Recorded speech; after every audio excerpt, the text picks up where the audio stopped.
Bien, hoy vamos a hablar de libertad, un término que está súper de moda, que hemos oído nombrar, y entonces en Estados Unidos la gente se queja y dice: yo soy libre de andar sin mi tapabocas, me están coartando mi libertad de salir a la calle, es que no puedo ser libre, y el resto se convierte en un represor de mis libertades. Bueno, ¿y cuál es ese tema de la libertad? ¿Qué es la libertad? Bueno, hay una libertad desde el exterior, ¿sí? Y entonces, cuando a mí me coartan mi libertad, me siento atado, me siento que no soy libre, que no puedo hacer lo que quiero, que no puedo ser quien yo soy. Pero entonces, ¿quién me ata? ¿A qué me ato? Nosotros en la sociedad, y me voy a ir para atrás para poder entender esto, tenemos dos procesos que se dan al mismo tiempo cuando nacemos, o más bien cuando crecemos. Y porque crecemos dentro de una sociedad, entonces nosotros tenemos un proceso que se llama socialización y un proceso que se llama de individuación, no de individualización, ese es otro, sino de individuación. El proceso de socialización lo que busca es que nosotros seamos aptos para pertenecer a la sociedad. Y la primera institución o el primer grupo al que nosotros pertenecemos es la familia. Entonces, nosotros pasamos por un proceso por medio del cual nos identificamos por la familia, y entonces tenemos un poco de acciones que hacen que nosotros podamos ser parte de la familia. Por eso tenemos apellido, ¿sí? En ciertas familias se come a ciertas horas, nos acostamos a cierta hora, vamos a un baño, tenemos ciertos rituales, costumbres y demás que buscan que nosotros pertenezcamos, y comenzamos en la familia, luego pasamos al colegio, al grupo de amigos y demás, y nosotros lo que buscamos es encajar, pertenecer.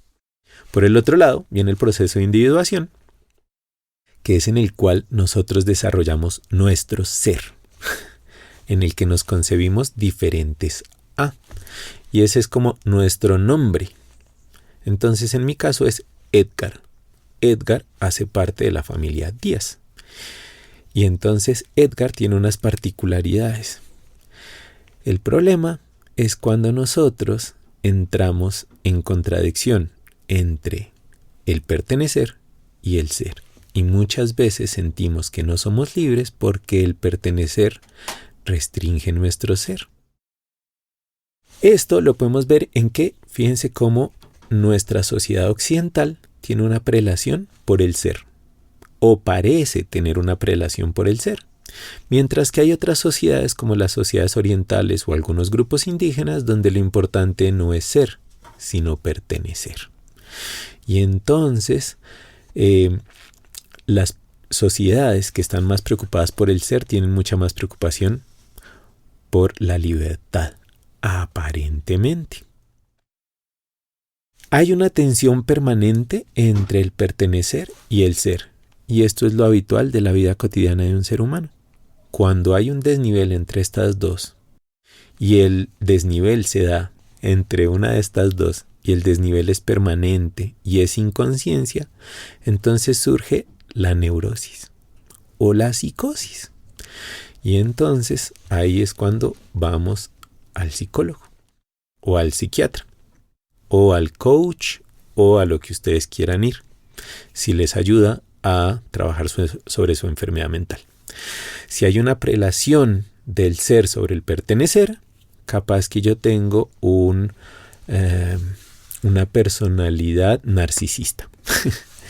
Pero si hay una prelación del pertenecer sobre el ser, capaz que yo soy una persona confluyente. Y como les dije, entonces en nuestra cultura occidental nosotros tenemos un yo exacerbado que quiere sobresalir sobre los demás. Y sin embargo, los sistemas restringen, ordenan y controlan.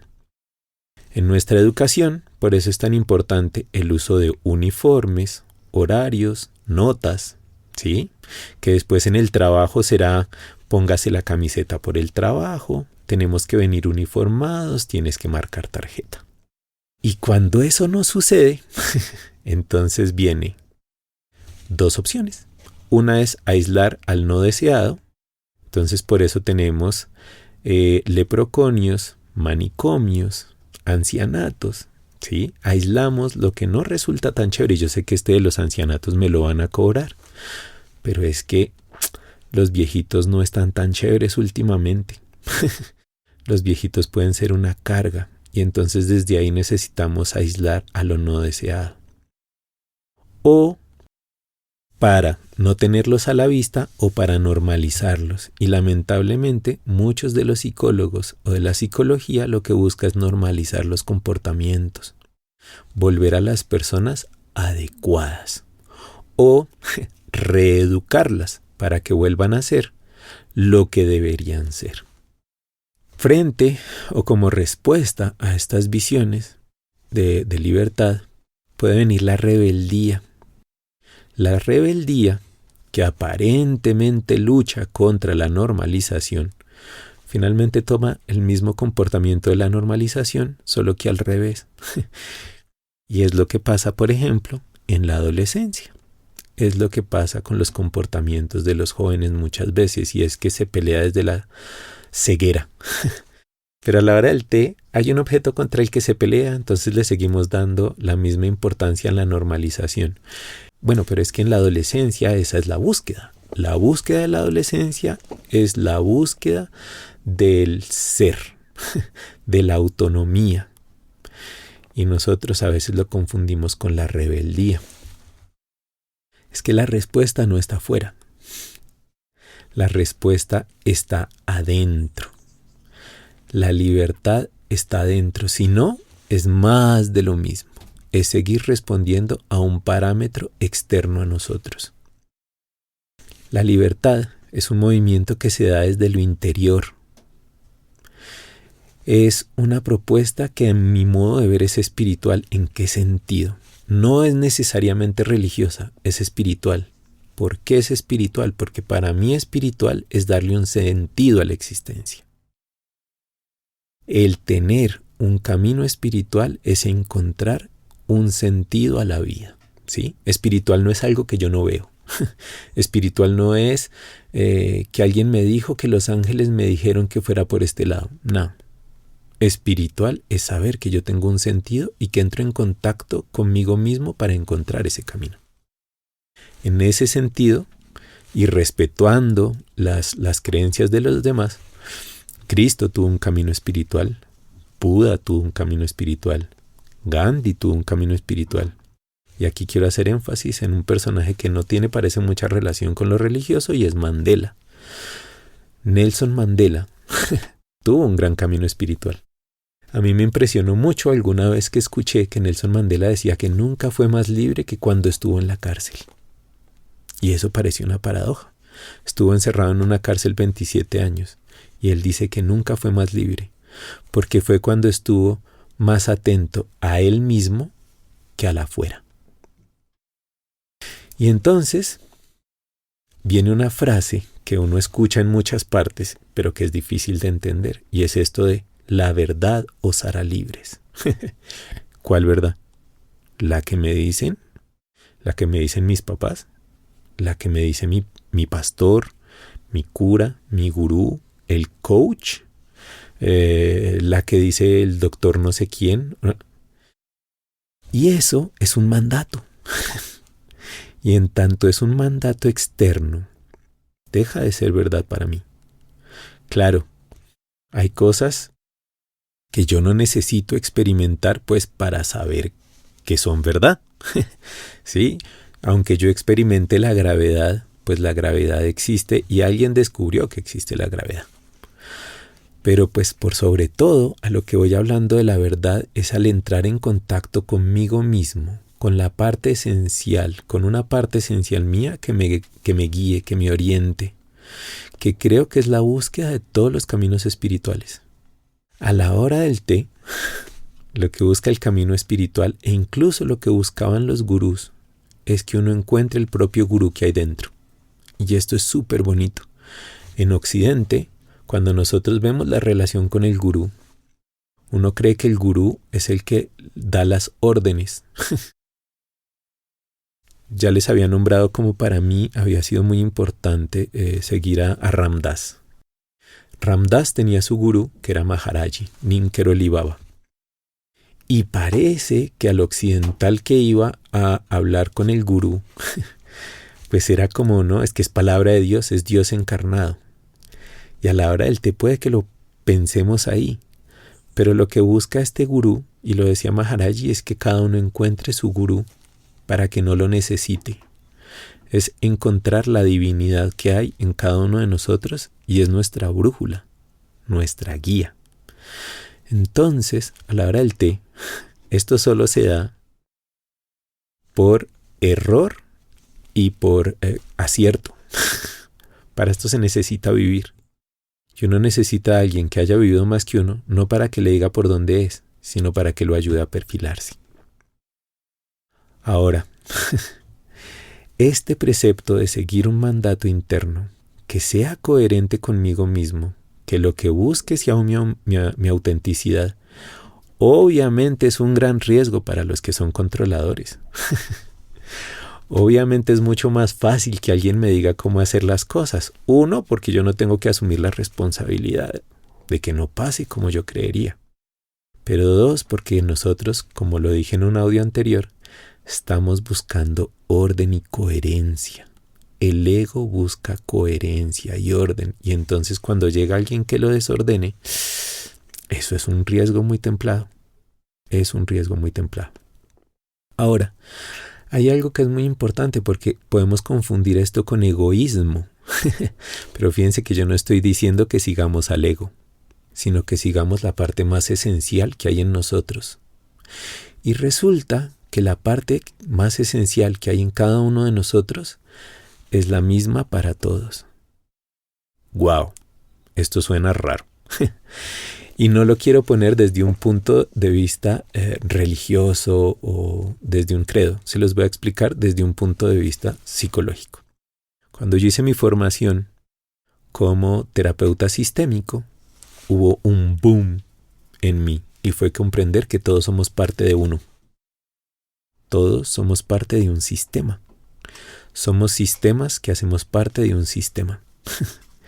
Entonces, así como si nosotros vemos en un microscopio las células, pues son células que aparentemente están separadas, pero ninguna célula dice, yo soy una célula diferente a ella.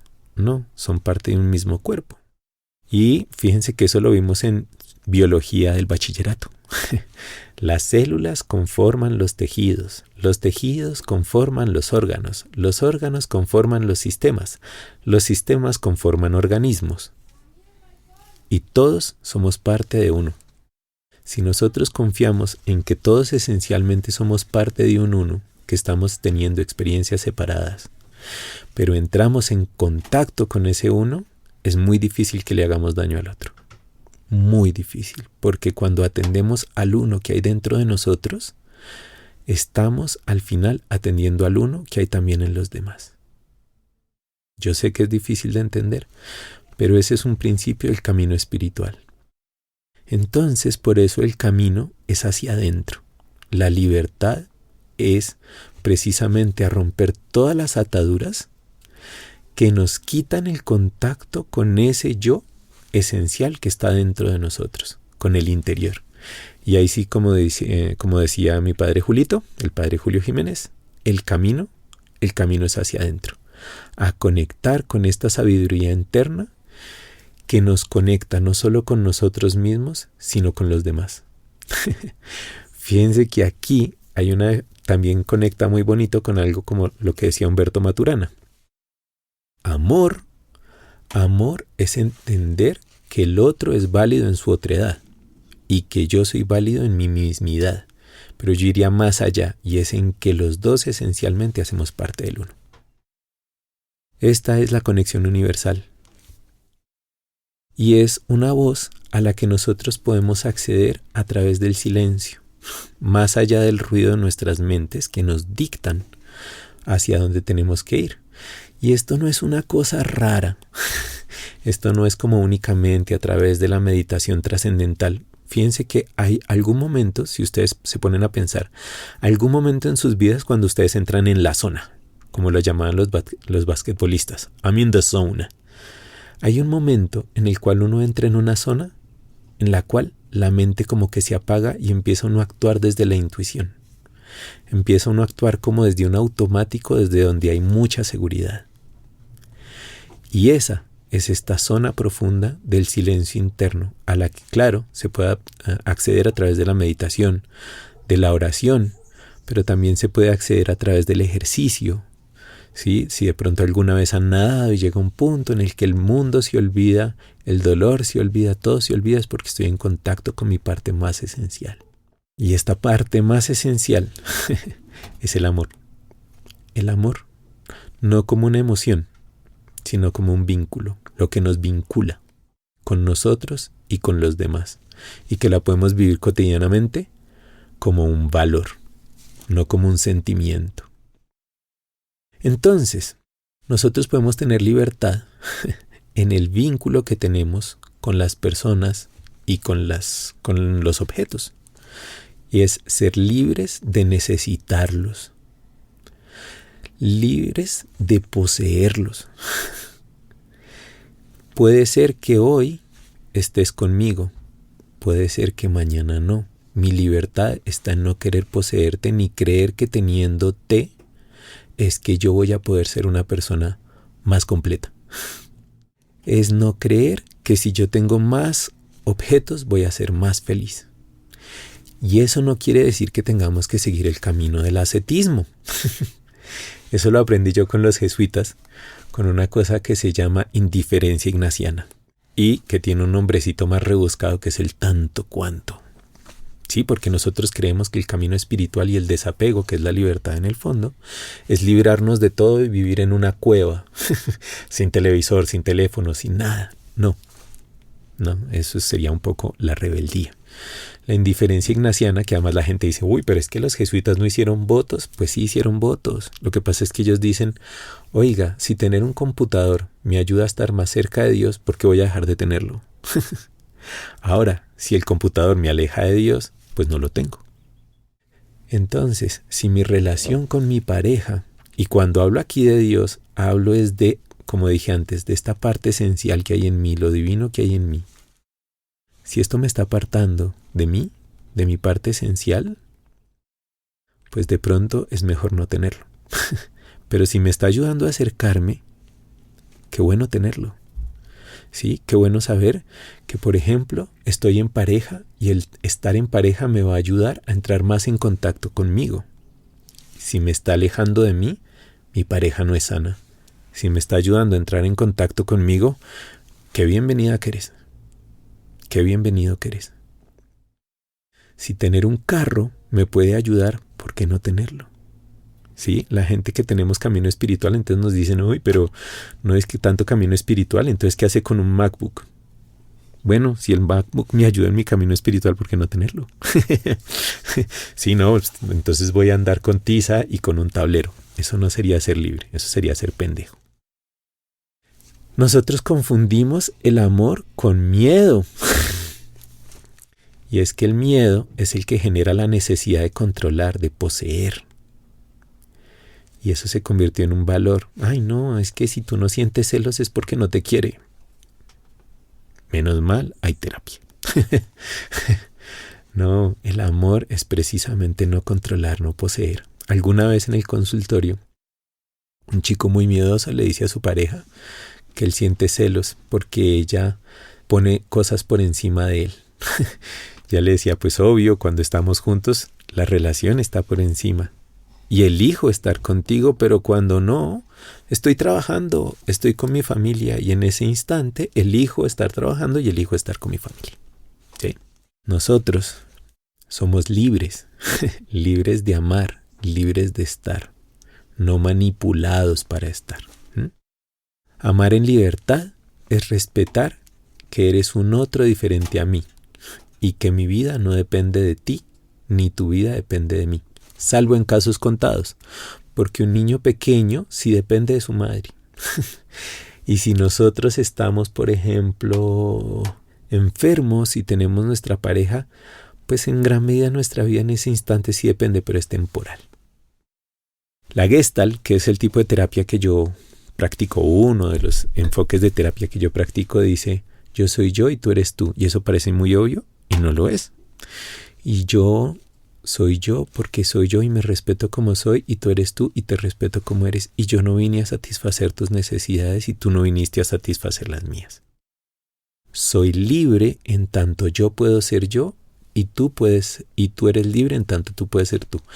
Y si nos encontramos, es maravilloso. Y si no, es inevitable.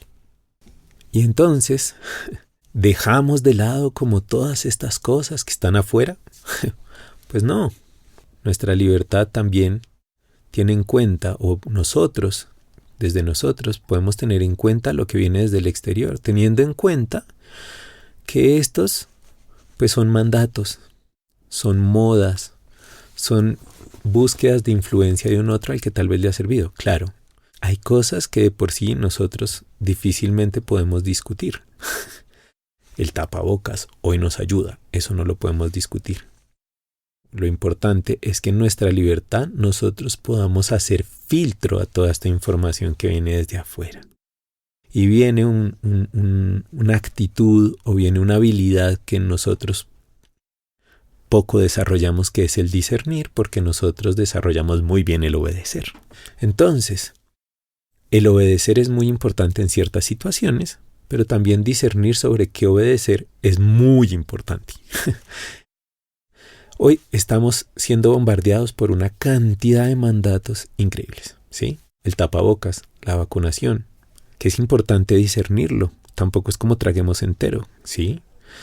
Pero tenemos otras que además están siendo vendidas y ofrecidas sobre la base de que es por nuestro bien.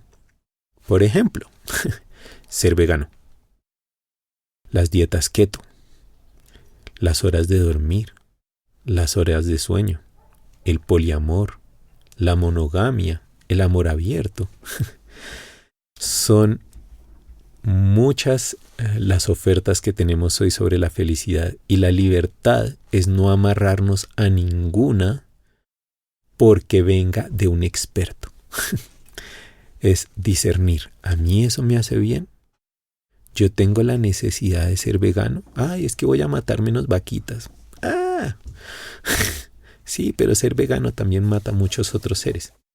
No importa, lo importante es discernir. Y si a ti te hace sentido y entra en consonancia, si sincroniza con tu ser, vale. Si no sincroniza, vale. Como dije con la oración de la Gestalt, si no hay encuentro, es inevitable. No todos nacimos para ser veganos. No todos nacimos para hacer dieta keto. No todas las personas tienen que dormir 8 horas al día. De hecho, no todas las personas tienen que dormirse a la misma hora. No todas las personas tienen que tomarse 2 litros de agua. No todas las personas tienen que dejar de fumar. No todas las personas tienen que dejar de beber. No todas las personas que consumen marihuana son drogadictos.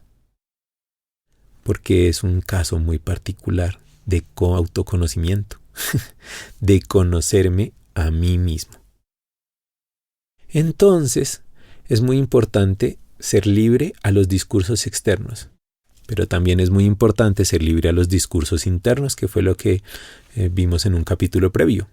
Yo también me creo las historias de mí sobre quién debo ser. Y ser libre también es discernir y decir, oiga, ¿y yo soy este hoy? Tal vez hoy no. Tal vez hoy no soy mal geniado. Tal vez hoy no soy tan amable. Tal vez hoy no soy tan generoso. Tal vez hoy no soy tacaño. ¿Quién soy yo? ¿Qué es lo que pasa? Que a la final nuestro mayor carcelero es nuestra mente. Recuerden que el ego vive del miedo, y vivir de lo desconocido le da mucho miedo. Pero confiar en que esta parte esencial nuestra tiene las respuestas para todo va a hacer que pueda enfrentar mucho más de eso desconocido, a arriesgarme más, ¿sí? Ahora, mucha gente va a decir, ¡guau! Pero entonces arriesgarse es mandarse a la maldita sea. En unos casos sí, en otros casos no. En otros casos, arriesgar es asentarse, es tener una vida tranquila y sin riesgos. Es romper con la idea de que yo no me comprometo con nada, ni con nadie, porque yo no hago parte de ninguna institución. Tuve un caso bien particular de un paciente que vivía con la idea de que él tenía que ser su propio jefe. Se compró la idea del emprendimiento y resulta que eso no es para todo el mundo. Si tú puedes y hace consonancia contigo, chévere. Pero ve más allá de las ideas de lo que tú crees que debería ser. De lo que tú te vendiste que debería ser. Entonces, ¿qué implica, para resumir, la libertad? 1, autoconocimiento. Es saber cómo soy, cómo reacciono, cómo es cuando tengo miedo, cuándo es cuando estoy eufórico, cómo es cuando estoy seguro, cómo es entrar en estas zonas de contacto conmigo mismo. 2, el amor, una visión amorosa, de aceptación, de aceptarme como soy, de aceptar al otro como es y de aceptar las situaciones como son. No resignación, aceptación. 3, tener una gran capacidad de decidir, tener una gran capacidad de discernir y hacer algo que es fundamental y es desarrollar el mundo interno. Nuestro mundo interno necesita trabajarse, necesita desarrollarse. Mucho a través de lo que dije antes, pero es a través de un contacto permanente con nosotros mismos en el que nosotros nos demos validez como las personas que estamos a cargo de nuestras vidas.